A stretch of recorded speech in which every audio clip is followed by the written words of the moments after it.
সাম্প্রতিক সহিংসতায় নিহত ৩৪ জনের পরিবারের হাতে সঞ্চয়পত্র তুলে দিয়েছেন প্রধানমন্ত্রী শেখ হাসিনা। আজ গণভবনে এসব সঞ্চয়পত্র তুলে দেন তিনি। এ সময় শেখ হাসিনা বলেন, যারা স্বজন হারিয়েছেন তাদেরকে সান্ত্বনা দেওয়ার ভাষা তার কাছে নেই।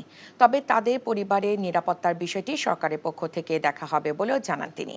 এসব হত্যাকাণ্ডের সাথে যারা জড়িত তাদের সবাইকে খুঁজে বের করে বিচার করা হবে বলে জানান সরকার প্রধান।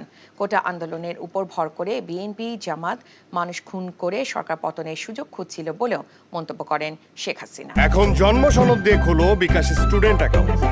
নিজের বিকাশ নিজে কর। আমি তো বুঝি আপনাদের ভেতরে আমাদের প্রতিনিয়ত এই বাপ মা ভাই বউ এদের হারানোর ব্যথা নিয়ে আমাদের চলতে হয়।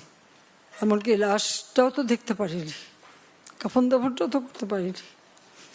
কিন্তু এই যে বারবার যে এই ধরনের ঘটনা ঘটাবে, এই সন্ত্রাসী ঘটনা ঘটাবে, এটা তো কাম্য না। আর মানুষ কি দোষ করলো যেভাবে মানুষ খুন করতে হবে?